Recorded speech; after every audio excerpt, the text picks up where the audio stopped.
You really thought I wouldn't come?" The words hung in the air as every conversation in that chapel stopped.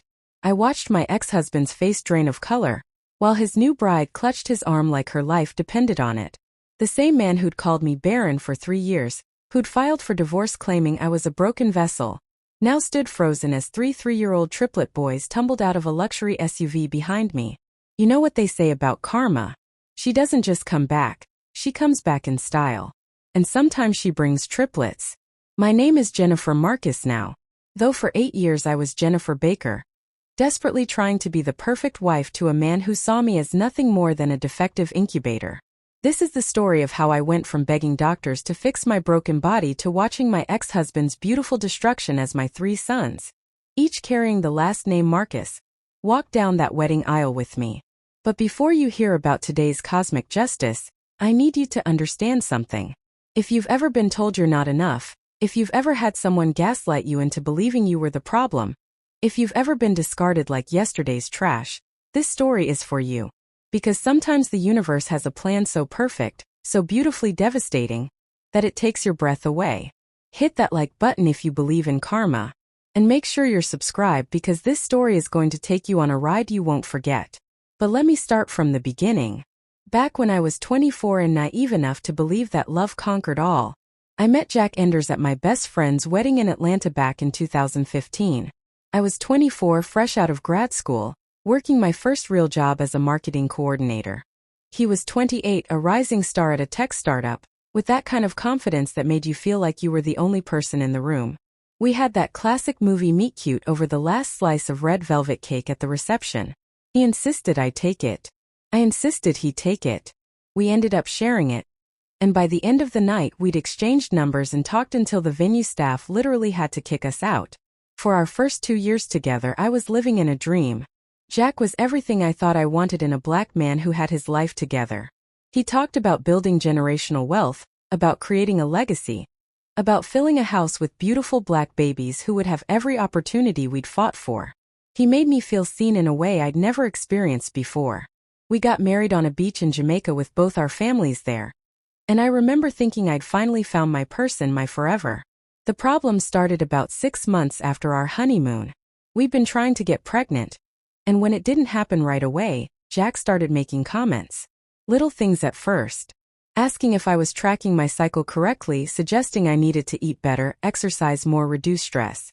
When my period came each month, I'd see this flash of disappointment in his eyes that he tried to hide behind a concerned husband's smile. By our 2nd year of marriage, the trying had become mechanical, scheduled, joyless. Jack bought ovulation kits, downloaded fertility apps, turned our bedroom into a sterile fertility lab.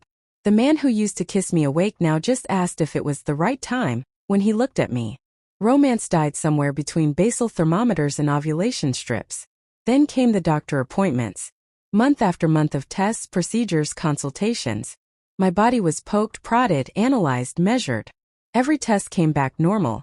But Jack insisted we keep looking for what was wrong with me. Because in his mind there had to be something wrong with me. The possibility that fertility issues might be on his side never entered the conversation. That's when the name-calling started. Barren. He'd say it quietly at first, almost like he was testing how it felt in his mouth, then louder during arguments. Maybe you're just broken, Jennifer. Maybe your body just doesn't work right. He called me a broken vessel during a family dinner when his mother asked about grandchildren. I wanted to disappear into the floor. The man I married had become a stranger, and I was becoming someone I didn't recognize. Small, ashamed, and desperate to fix something I didn't even know was broken. I started taking fertility medications that made me violently sick. Hot flashes in the middle of client meetings. Mood swings that crashed over me like waves I couldn't control. I'd find myself crying in grocery store aisles for no reason, or snapping at coworkers over nothing. The hormones were destroying me from the inside out, but Jack had no patience for any of it. "You're being too emotional," he'd say when I broke down crying after another negative pregnancy test. "Stress is probably why you can't get pregnant in the first place. You need to get it together, Jennifer. Get it together." Like I was a mess he had to clean up. Like my pain was an inconvenience to him. He started working late more often, going out with friends on weekends, leaving me alone in our house with nothing but pregnancy forms and fertility apps for company. I'd sit in our empty nursery, the room we'd painted soft yellow in happier times, and wonder what I'd done to deserve this. The worst part was watching him around other people's children. He'd light up with his nieces and nephews, posting pictures on Instagram with captions like, "Can't wait for my own little ones," and future dad mode activated. Meanwhile at home he could barely look at me. His mother started making pointed comments during family dinners. "Still no news?" she'd ask, staring directly at me while Jack sat silent. You know, Jack's cousin just had her third baby. Some women just know how to make it happen. I felt like I was drowning, and the person who'd promised to love me in sickness and in health was holding my head underwater. Then one evening in November, everything shattered. I was in our bedroom, injecting myself with another round of hormones, my hands shaking from the side effects, when Jack walked in and just stood there watching me. His face held this look I'd never seen before. Not frustration or disappointment, but something closer to disgust. "You know what, Jennifer?" he said, sitting on the edge of our bed. "I think we need to take a break from all this. From the treatments. From the pressure." He paused and my stomach dropped. "From each other." The syringe fell from my hand onto the carpet. "What are you saying?" "I'm saying maybe we rushed into this whole baby thing. Maybe we need some space to figure out if this marriage is even working anymore." Space. The word felt like a knife. "Jack, we can work through this together. We can take a vacation, go to counseling, anything you want." He shook his head. "I think it's better if I stay at my brother's place for a while. You can have the house. I'll cover the mortgage for now, but we need to figure out a more permanent arrangement soon." A more permanent arrangement. He was already planning the divorce and I was still trying to save us. The truth came out in the most mundane way possible. I was going through our insurance statements one afternoon, trying to figure out our mounting medical bills, when I noticed a claim I didn't recognize. Male fertility panel. Semen analysis. The date was from 6 months ago, right around the time Jack had started pulling away. My hand shook as I held that paper. 6 months. He'd known for 6 months and never said a word. While I was injecting myself with hormones that made me sick, while I was undergoing painful procedures, while he was calling me barren and broken, he'd had answers he chose to hide. When Jack came home that evening, I was waiting in the living room with the insurance statement on the coffee table between us.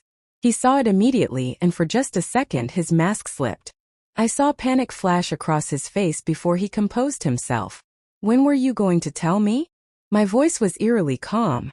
Jack sighed like I was being unreasonable. "I didn't want to worry you. It's not a big deal." "Not a big deal?" "Jack, what did the results say?" He sat down, loosening his tie. "Low sperm count. Motility issues. But it doesn't change anything, Jennifer. We can still keep trying naturally. It changes everything." I stood up, my calm cracking. "You've spent 3 years making me think I was the problem. You called me barren. You let me pump myself full of medications. You let your family blame me. And you knew? You knew the whole time. Don't be dramatic. My issues don't erase the fact that we still don't have a baby. Because of you. This is because of you.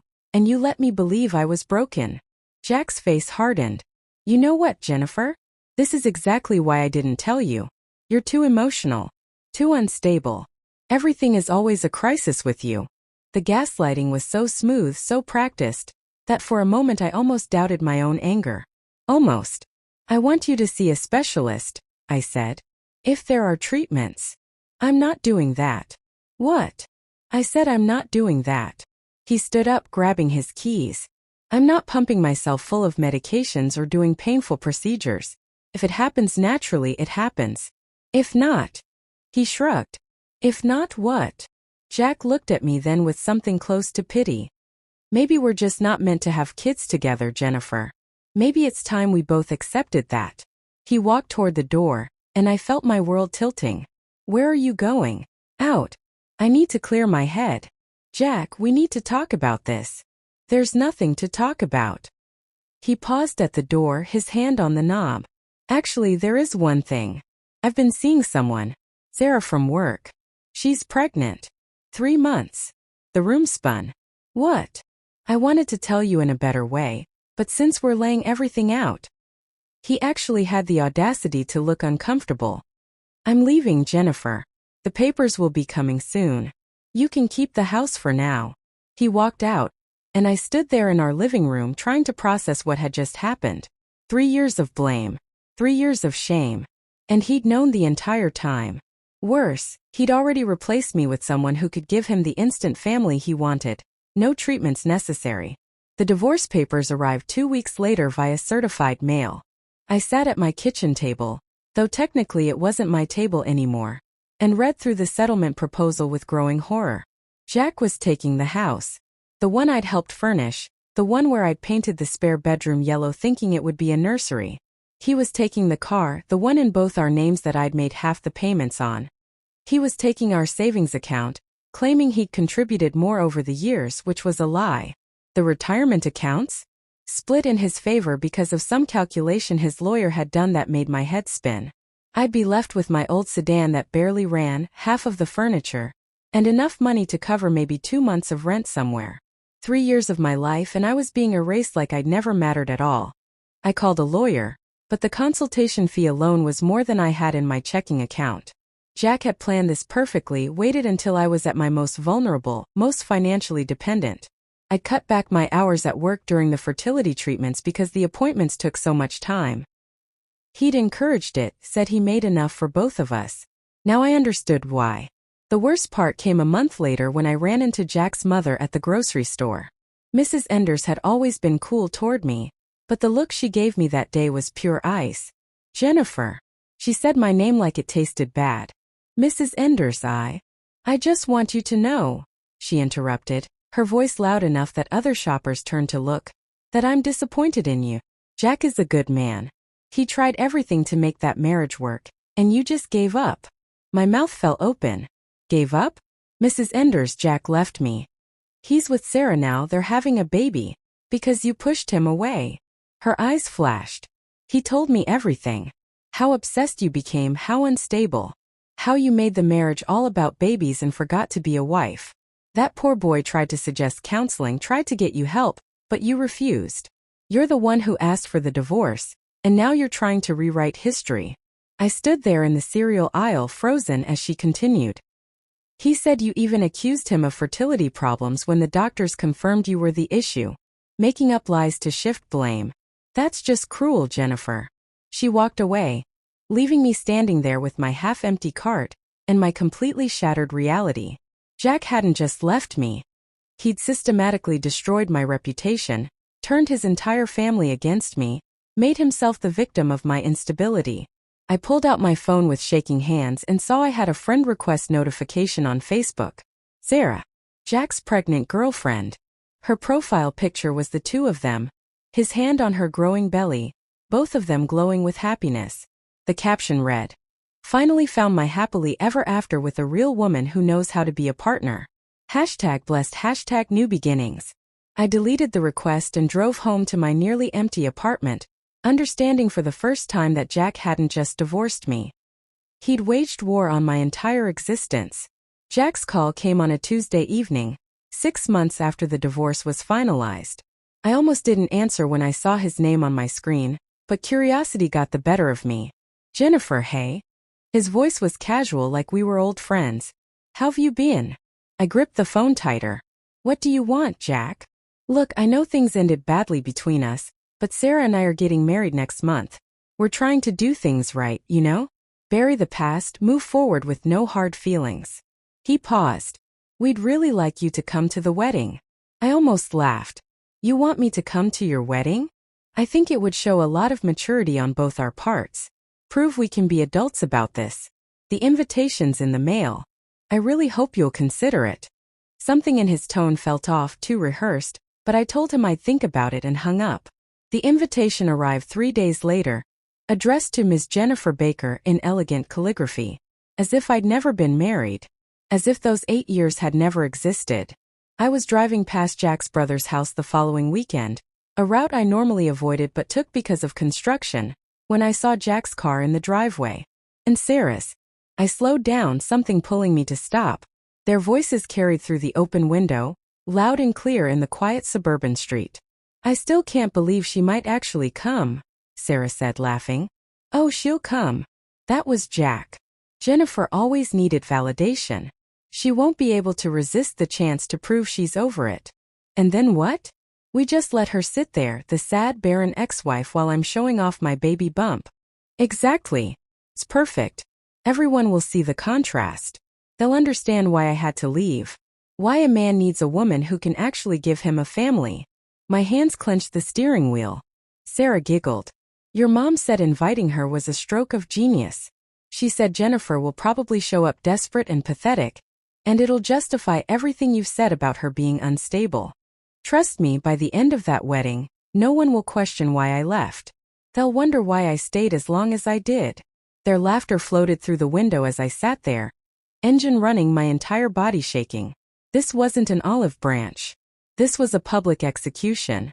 They wanted me there as a prop in their narrative, the cautionary tale that made their love story shine brighter. I drove home in a daze, parked in my cramped apartment lot, and finally let myself feel the full weight of what Jack had done. He hadn't just left me. He was still actively destroying me, still needed me small and broken to make himself feel big. I sat in my apartment that night, surrounded by the bare minimum furniture Jack had generously left me, and felt something inside me break.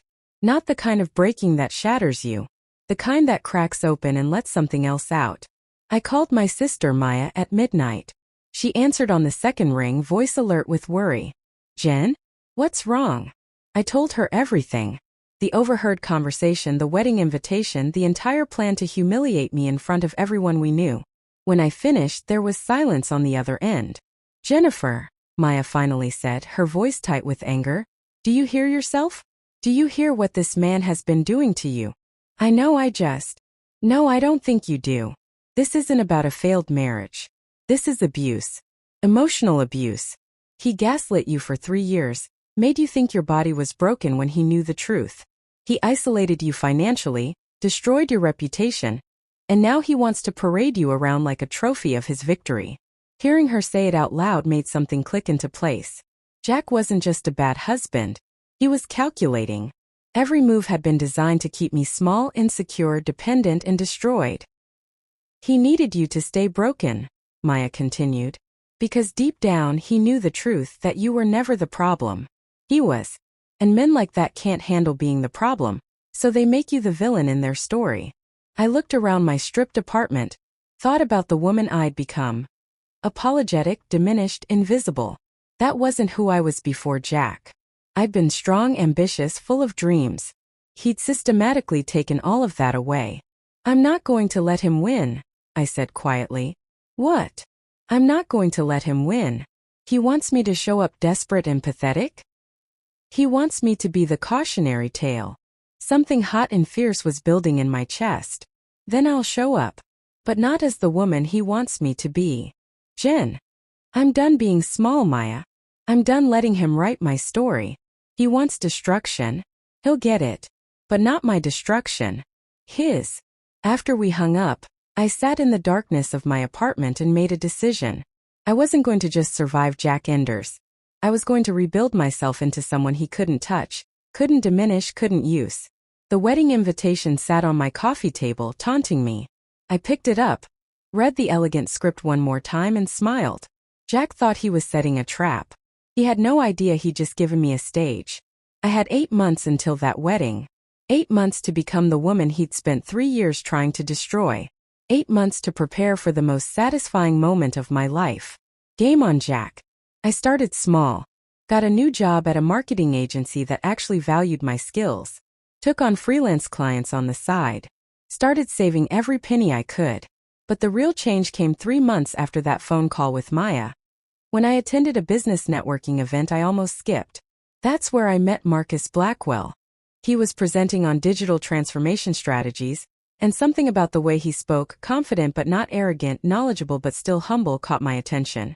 After his presentation, I approached him with some ideas about how his framework could apply to smaller businesses. You know, he said, eyes bright with interest, I've been looking for someone who thinks like this. Someone who can take complex strategies and make them accessible.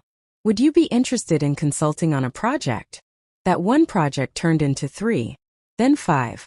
Within 4 months, Marcus and I had launched our own consulting firm, Blackwell and Associates. He insisted my name should be on it too, but I told him I wasn't ready yet. I needed to prove to myself first that I could actually do this. What struck me most about Marcus was how different he was from Jack. When I shared an idea, he really listened, and built on it rather than dismissing it. When I made a mistake on a client presentation, he said, "Let's figure out what went wrong and fix it." Not, "I knew you couldn't handle this." He asked about my past once, why I seemed hesitant to put myself forward despite being brilliant at what I did. "Bad marriage," I said simply. He spent 3 years making me feel worthless. Marcus looked at me with such genuine anger on my behalf that I almost cried. Then he was an idiot. And I'm going to spend however long it takes proving to you that he was wrong about everything. It wasn't romantic at first. Marcus became my friend, my partner, my biggest cheerleader. He celebrated my wins like they were his own. When clients praised my work, he made sure they knew I was the brains behind the strategy. 6 months into our partnership, after we landed our biggest client yet, Marcus took me to dinner to celebrate. Somewhere between the appetizers and dessert, the conversation shifted from business to personal. He told me about his own divorce years ago, how it had taught him what he actually wanted in a partner. "Someone real," he said, looking directly at me. "Someone strong enough to challenge me. Someone who doesn't need me to complete them but chooses to build with me anyway." "That sounds nice," I said, heart racing. "Jennifer, I'm talking about you. I've been talking about you for months now. I just didn't know if you were ready to hear it." I wasn't sure I was ready, but for the first time in years I wanted to try. Not because I needed to prove anything to anyone, but because I genuinely wanted to see where this could go. "I'm scared," I admitted. "Good," Marcus smiled. "That means it matters. Let's be scared together." Marcus and I got married in a small ceremony 18 months after we met. Nothing extravagant, just our closest friends and family, exchanging vows that actually meant something. My sister Maya was my maid of honor, and she whispered in my ear before I walked down the aisle, "This is what you deserved all along." We weren't trying to get pregnant. After everything with Jack, I'd made peace with the idea that motherhood might not be in my cards. Marcus knew my history, knew about the fertility struggles and the pain Jack had put me through. He made it clear that he wanted me, children or not. "You're enough, Jennifer," he told me on our wedding night. "Just you. Anything else is a bonus." So when I missed my period 3 months after the wedding, I didn't. The day of Jack's wedding arrived with perfect weather. Sunny, clear skies, the kind of day that promised nothing could go wrong. I dressed carefully in an elegant royal blue gown that hugged every curve I'd earned back through 3 years of healing. My boys wore matching white tuxedos, looking like 3 little gentlemen. Marcus kissed me before we left. "You sure about this?" I've never been more sure of anything in my life. We pulled up to the venue in the white SUV Marcus had surprised me with last year. The ceremony was already underway. I timed it perfectly. I could hear the officiant's voice carrying through the open chapel doors as I helped the boys out of the car. Jackson held my left hand. James held my right. Jordan walked beside us, his little face curious about all the flowers and decorations. We walked through those doors and the effect was instantaneous. Heads turned. Conversations stopped mid-sentence. I heard someone gasp. The officiant's voice faltered and died. And there, at the altar in his expensive tuxedo, stood Jack Enders, his face draining of all color as he watched me walk down the aisle he'd prepared for his perfect moment. Sarah stood beside him in her wedding gown, one hand protectively over her pregnant belly, the other clutching Jack's arm like it was the only thing keeping her upright. "You really thought I wouldn't come?" My voice carried through the silent chapel. After that kind invitation, Jack's mother stood up from the front row. "Jennifer, what are you doing here? And who are these?" Her voice died as she looked at my 3 sons, all of them clearly my children, all of them the same age. "Let me introduce you," I said sweetly. "This is Jackson, James, and Jordan. They're 3 years old. Triplets, actually. My sons. My exceptional fertility, as the doctors called it. Isn't that interesting?" I turned to address the entire congregation now, guests from both sides frozen in their seats. "See, Jack told everyone I was barren, broken, a defective wife who couldn't give him children. He made me believe it too for 3 years. Had me pumping myself full of hormones. undergoing painful procedures, crying myself to sleep every month. I paused, letting that sink in. But here's what Jack didn't tell you. He took a fertility test 6 months before our divorce. The results showed low sperm count and motility issues. His infertility, not mine. But he hid those results. Let me believe I was the problem while he planned his exit strategy. Jack found his voice. Jennifer, this is inappropriate. Inappropriate. I laughed. You invited me here to humiliate me, Jack. I heard you. I was outside your brother's house when you and Sarah were laughing about using me as a prop to justify your lies. The sad, barren ex-wife was supposed to make your story more convincing, wasn't it? The gasps around the room were audible now.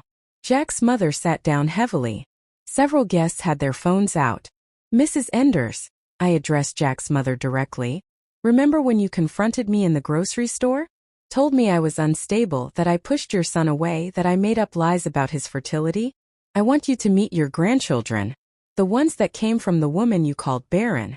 The ones your son will never know because he chose his ego over the truth. Sarah started crying. Jack looked like he wanted the floor to swallow him whole. I didn't come here for revenge, I said, my voice softer now. I came here because you needed to see that your lies have expiration dates. You wanted to use me as a cautionary tale, but I'm nobody's tragedy.